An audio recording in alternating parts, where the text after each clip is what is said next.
witness of ancient wisdom today is from Leviticus chapter 19, verse 34, and from Hebrews chapter 13, verse 2, and the book of Mark,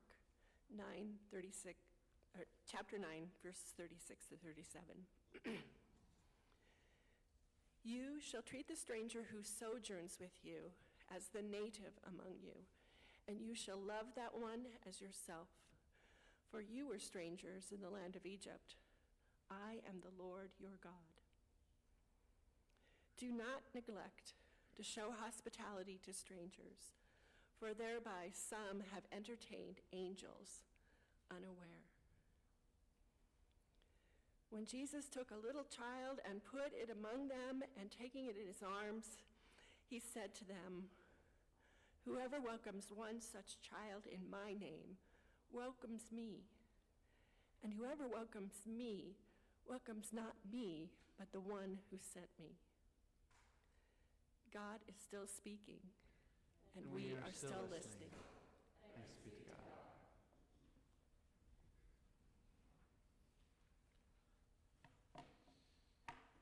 Thank you, Leslie.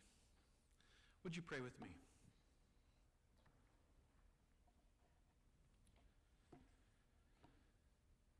Merciful God, may the words of my mouth and the meditations of all our hearts be acceptable in your sight, O God, our help and our Redeemer. Amen. Well, it is good to be back with you this morning, and I want to say first, thank you for granting me the time and the opportunity to make this pilgrimage this last week. I want to say thank you to all who stepped up over the past couple of weeks to lead our worship services in my absence. And I am truly grateful to each and every one of you. Thank you. You know who you are.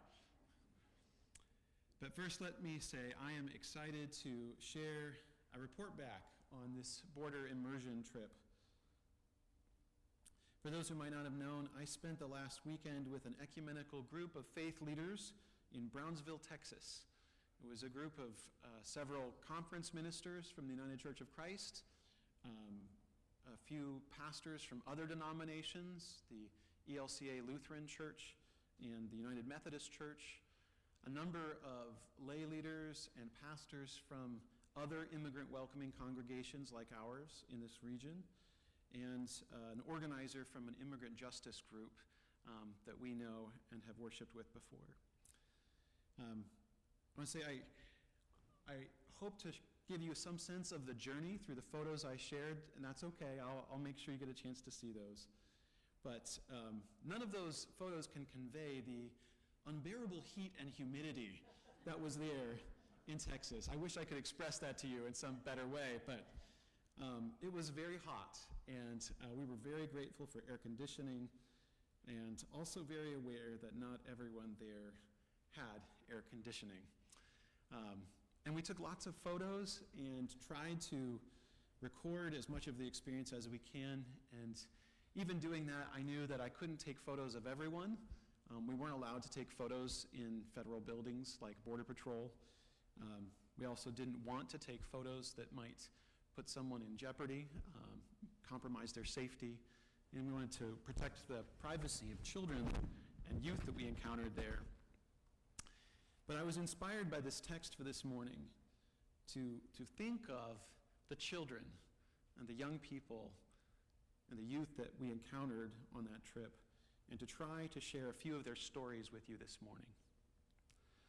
So our first stop was with Border Patrol, also known as La Migra. We met Officer Rodriguez there at the Border Patrol station in Brownsville. Reverend Ali Lopez, the pastor of the United Church of Christ of the Rio Grande Valley, is the organizer and leader of this program, always likes to begin these experiences by visiting Border Patrol. And as you might imagine, the visit began with a lot of statistics. We sat in a conference room with a slideshow, and we learned chart after chart about the immigration crisis in our country right now. We learned that in 2024, the U.S. had a total of 379,000 people enter the country from over 147 countries.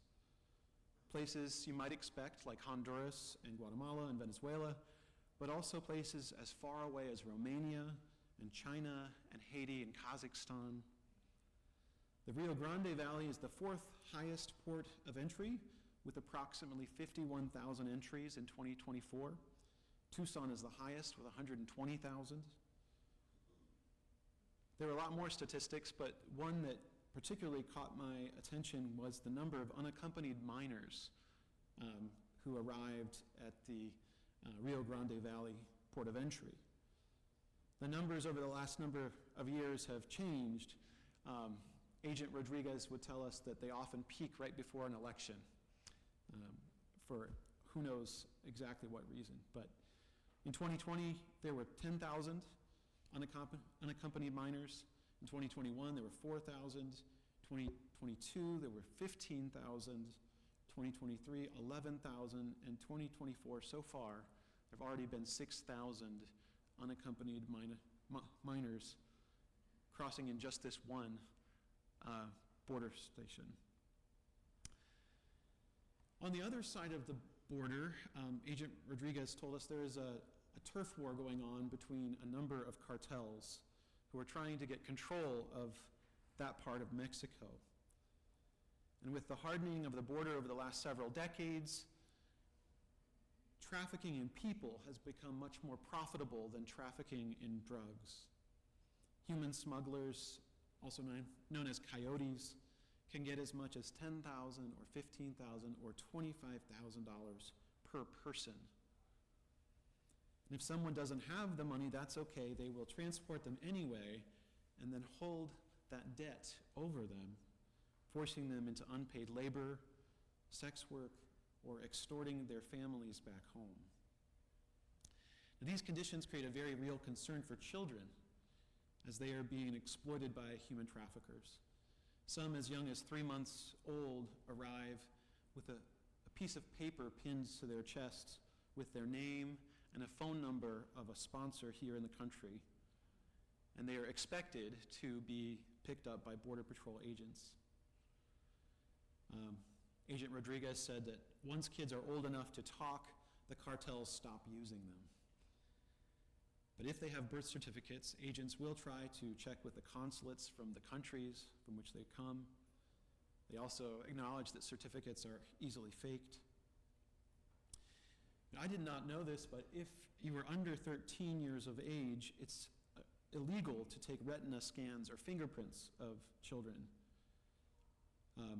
There is a concern that Agent Rodriguez shared about children being recycled as mules, being sent with a different adult on every trip across the border to help them gain entry. And so Border Patrol has now adopted a practice of collecting DNA samples from children to verify that they're related to the adult they arrive with. This, of course, raises different concerns about the right to privacy. But thanks to an executive order put in place by George W. Bush, anywhere within 100 miles of the border, the Constitution doesn't really apply. For people can be stopped, searched, detained. Your phone and belongings can be confiscated, and you can also be separated from those who arrive at the border with you, even if they are children. Unless they are your mother or father by blood, they can be separated, detained, and deported. Aunts, uncles, grandparents, they don't count as family in the eyes of the U.S. government. Agent Rodriguez shared with us and was insistent. For the record, he said, we didn't put kids in cages. That's just what the cells looked like. That's just what the cells looked like. I was curious about this agent and how he became a Border Patrol agent. And I'd asked him, if the work takes a toll on the agents, if they find it difficult, seeing all that they had seen, and many, many very difficult things to see. They were also sent on rescues into the desert where people are exposed and dehydrated or They're sent on rescues to places where the cartels have held a large number of people in a small house in terrible conditions. They've seen some really terrible things, and so I wanted to know if they had anyone to talk to, and if they find it difficult. And he said, yes, in fact, many agents will begin their career, and others can't take it and eventually quit. He acknowledged that he sort of softened at this point in the telling. He said that he is a husband and father himself, and he had an incident that he witnessed that almost made him quit. He had been at the banks of the Rio Grande, and he had seen a coyote with a mother and a child trying to push them across the river on a little inflatable raft you might see in your backyard pool. And when the coyote saw him coming, he pushed the child into the river and then ran. The mother dove into the river after the child, trying to save the little girl, but the agent couldn't follow the coyote, dove into the river, saved the child, but was unable to save the mother. He, again, is a husband and father, and he said that he had to take a break after witnessing that and seeing the callousness towards this child, towards the mother. And it left him shaken, and he thankfully had a chaplain that he could talk to in the agency. But he says he's one of the younger crowd who feel able to go and talk to a counselor or a therapist. He said many of the older agents just sort of drink to forget all of the things that they see. In this moment, I saw the humanity of this person standing in front of us. It also reminded me of the truth that the forces of oppression harm not just the oppressed, but also the oppressor. They cause damage to those who are asked to enforce those policies. After a little more conversation, the agent shared more about his own story. He shared about how, when he was just 17, he was inspired by his older brother, who had also been a border agent, to sign up. At 17, he signed up to become part of the Border Patrol. His family are in the country legally, he said. His grandparents came over the right way before policies had changed. But it was interesting to note that at 17, as he was just about to graduate high school, he started, and the starting salary for Border Patrol begins at around $50,000, while the average salary in Brownsville is $27,000. And if you remain in the agency for 5 years, you can expect to make $100,000 a year with just a high school diploma. It highlighted for me that immigration is a business, and that for many that work in the government is the best job in town, the most rewarding opportunity for people who are there. I won't say too much more about Agent Rodriguez, but it was interesting. He shared that he believes we need a smoother path towards legal residency with more work permits. He knows that there are places where workers are needed. He'd like to see programs like the Braceros return, where after World War II, people were hired from Mexico to come and work on farms and in other places here in the U.S. He wishes immigration wasn't such a political football, and he believes that there needs to be reform. He's even anxious that the U.S. government looks like it's headed towards another federal shutdown, but knows that his job is considered essential, and so he'll still be working no matter what.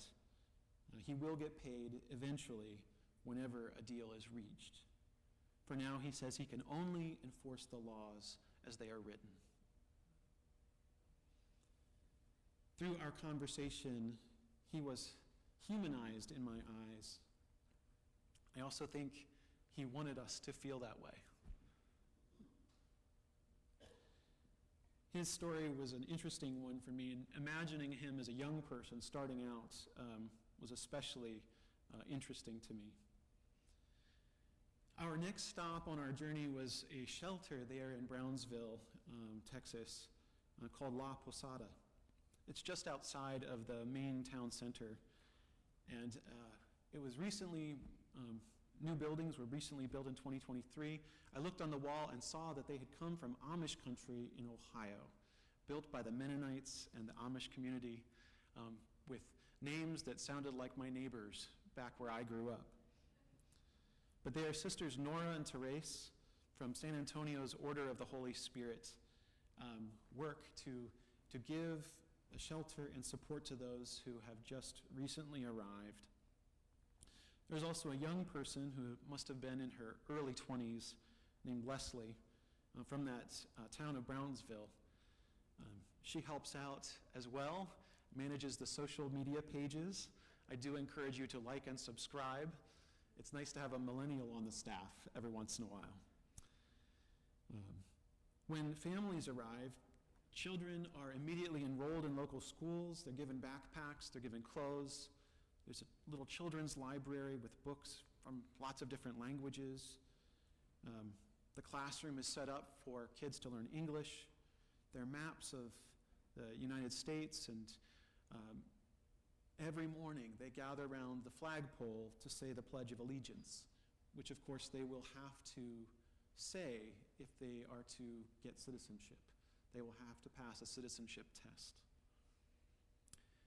Sister Nora tells us that they used to only house women and children, but now, because of who is arriving, many of them fathers with a child, they've begun to allow men also in the shelter. One young father spoke with one of the other members of our group who speaks fluent Spanish, and he shared how his story, he and his daughter had come up from South America. And she asked, knowing that journey and how far it is, thousands of miles, she asked if the toughest part wasn't that dense, roadless jungle of the Darien Gap. And he said, actually, no. The worst part was when they arrived in Mexico and were kidnapped by a cartel. They were kidnapped and held for ransom. And the only reason they were in that shelter alive that day was that he took his 2-year-old in the car while they were being transported, threw themselves out so that they could escape.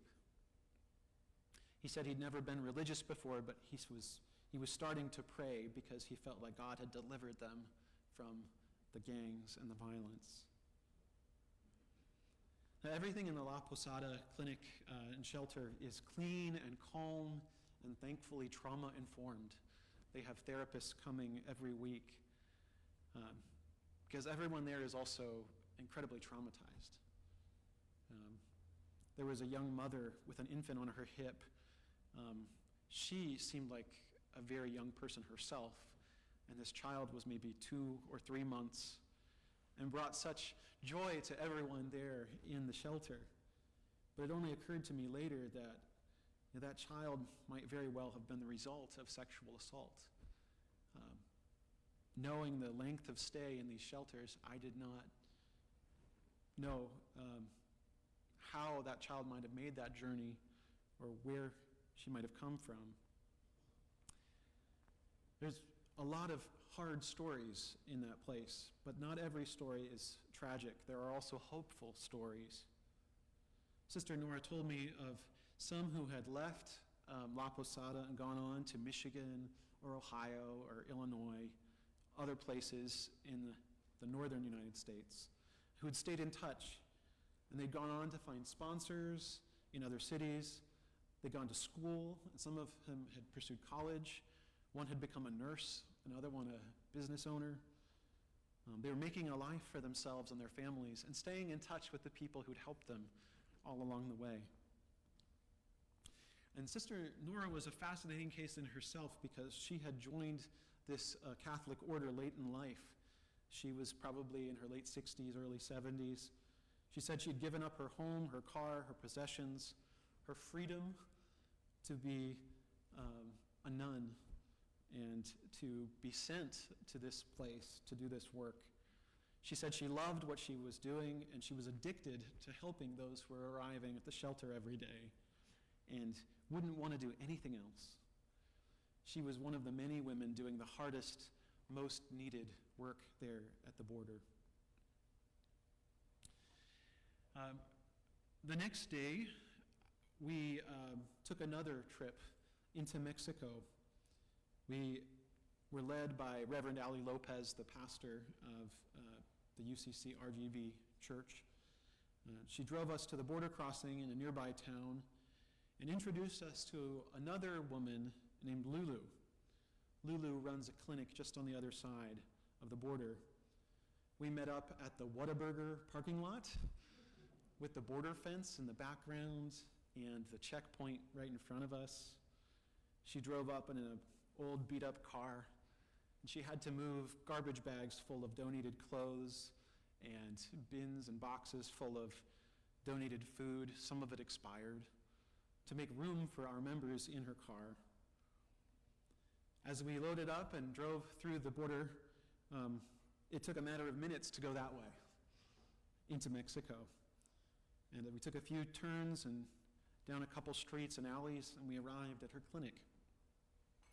Her clinic specializes in helping the most marginalized people, the people who are unwelcome or unsafe or simply unable to live elsewhere, those who are injured or sick, and often those who are in the LGBTQ community.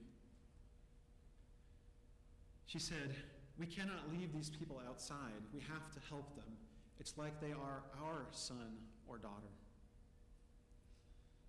She told stories about how when the hospital had a case where there was no place to send someone, they couldn't help them anymore, they sent them to Lulu. Or when an ambulance was needed, they would have to gather together their money and decide, can we afford to send them to this hospital at all? Her clinic is really just a home, and there are two kind of dormitory spaces, 2 rooms. It's about 30 people to a room. They have 2 bathrooms shared. They have a larger kind of atrium space outside, but sometimes there are as many as 100 people there, and they are sleeping on the floor, wherever they can find room. When we arrived, it was Saturday morning, so there was no school. A couple of kids were there watching videos on a phone. One young man welcomed us and then stood guard at the gate. Only later were we told that they had had a break-in the other night at 3 a.m. It was just a little door with a cloth curtain covering the window.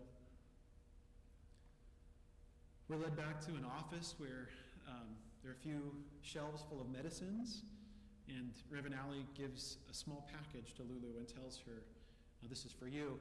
And Lulu opens it up and says, "This is like gold. This is like gold." And we're so curious to know what it is. And it was a 500-count bottle of acetaminophen, of Tylenol.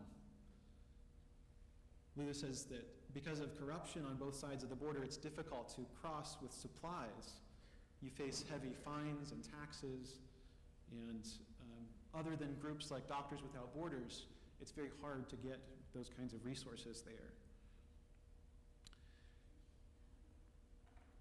A small child hung on Lulu's hip, wondering at us, this group of foreigners.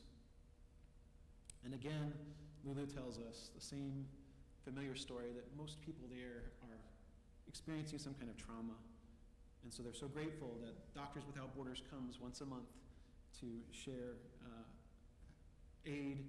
A therapist comes to talk with people. There's one little boy who's 9 or so who shows up in the dormitory. He's wearing a soccer jersey.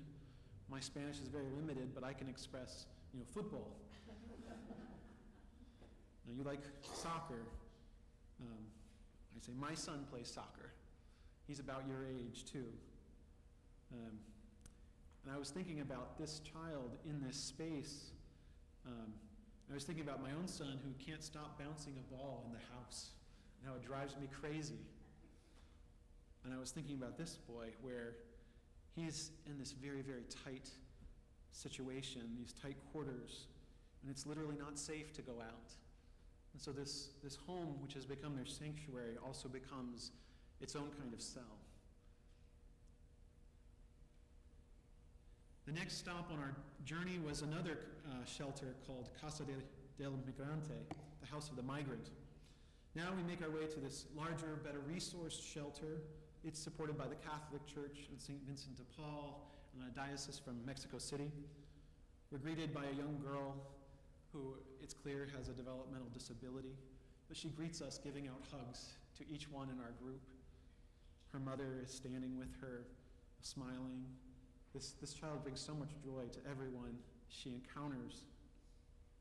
And then we're met by 80-year-old sister named Edith. And despite her small frame, she has the courage of a lion. She tells us stories of how the cartel has dropped migrants off just outside the gate and sometimes kidnapped them from right outside the gate, and how she has gone to pull them out of the vehicle as they're being taken, telling us, I'm 80 years old. I have nothing to lose. She is fierce. Today, she says, there are only 160 people in the shelter. Most days, it's 300, but it's always changing. We're led into a kitchen where they're cooking food, Honduran food today. They always try to mix it up depending on who is there. And it feels to me like 110 degrees and 100% humidity in that kitchen. A little boy tugs on my sleeve and asks for help tipping over the water jug on the water cooler that had almost run out. You know, when it gets to that lowest spot and you have to tip it so you get the last bit? Well, a few in our group can literally not take the heat in the kitchen, so we have to get out. One of our members is about to faint, and we're given bottled water. Bottled water because I'm guessing that the city tap is not as safe to drink. We see the other dormitory, we see the office, and then we're ushered, because we're melting, we're ushered into a classroom, the only classroom that has air conditioning, and the children there who are learning a lesson are ushered out. And on the way there, a different boy gets my attention, and he wants to practice his English because he's been learning there. And he's clearly with his mother and father and sister. And I imagine that they are a few of those who are waiting probably 3 to 6 to 8 months just to get an appointment with immigration, to have their asylum case heard. Sister Edith tells us they arrive tired and depressed and afraid, many suffering all of this trauma. She says, we won't turn anyone away. In that classroom where we gather, on the wall there are 2 posters. One is the UN Rights of a Child poster, declaring that children have a right to food and to water and to shelter and safety, a right to not be detained,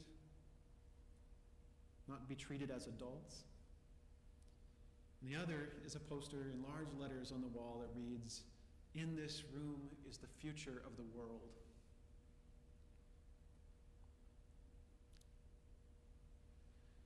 The return to America takes a little longer.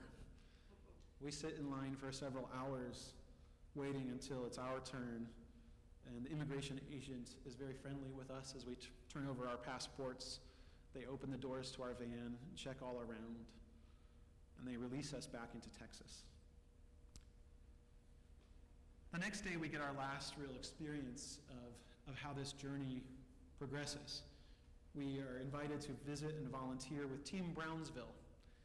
You see, after some of the politics kind of got involved in the last couple of years, Texas determined that they didn't want people just staying in Texas. So as quickly as possible, as soon as their claims are heard and they're understood to have a valid case for asylum, they are put on a bus or given a plane ticket and sent somewhere else in the United States. Sometimes with nothing and very little time. So a group called the Angry Tias and Abuelitas and Abuelas organized to gather together just to provide some simple food and basic necessities before people were put on a bus and sent to Chicago or New York or Portland. So we join here, and everyone here is legal in the sense that they have paperwork. They've been documented. They have paperwork that shows their asylum claim. And so they, in the span of the 15 or 20 minutes between when they've been approved for their transport and when the actual bus arrives, they are ushered across the street into this small little pop-up facility. And with paperwork in hand, they come in groups of 16 or 18 or 20, and they're given a very simple meal, some toiletries and essentials, hats and gloves, depending if they're going to a colder destination. There are a few simple toys for children, a few books in Spanish mostly, but other languages as well. And my task, I'm given the task of handing out pizza. One slice of Little Caesars pizza for each person who arrives. Interestingly, they set aside 2 pizzas that are just cheese because they know that other children, like my children, have preferences about the pizza that they eat. So as they're being rushed through, it's my job to check and see if the kids want cheese or pepperoni. They're given water bottles, other essentials, but they're quickly ushered out. It used to be that this Team Brownsville would have some time to talk with people as they were there, ask them, "Donde vas? Where are you going?" But there's very little time. Interesting, in that space, there are other volunteers from lots of other different walks of life. One is a young woman, probably in her high school years, visiting from another town nearby. Another is a young woman from the local high school who is required by her school to do community service. Another is a young man, also from that same school, but he shares with me in conversation that he's actually from that town right across the border, Matamoros. He goes to that same high school as the other girl, but he has a very different experience, and his affect is very different as he is handing out socks and gloves. All 3 of these students went with us to put the supplies back in storage because every day after they have welcomed a number of buses, they have to go put all their things back in storage.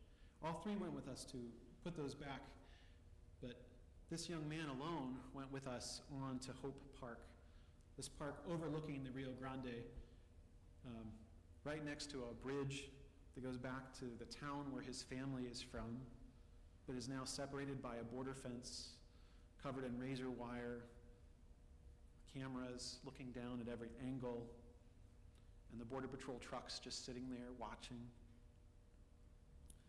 Now, I don't know what went through his mind when we looked through that border fence to the town where he had family, but it felt strange to read the historical marker that was there that said during the Civil War, Texans fled to Mexico for safety.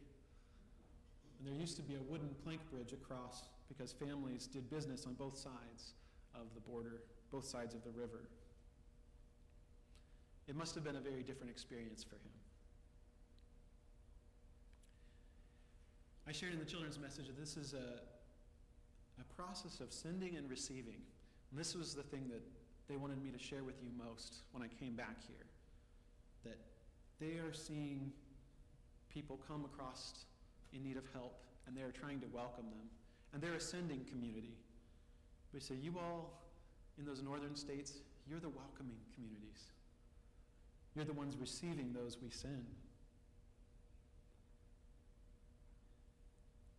You who sponsor, who support, who make room for immigrants and asylum seekers and refugees, you who do that work there so they could find a new home, you're the next step in this chain. And there are groups that we can get involved with, like Welcome Corps, and we are already involved with, like Emerge.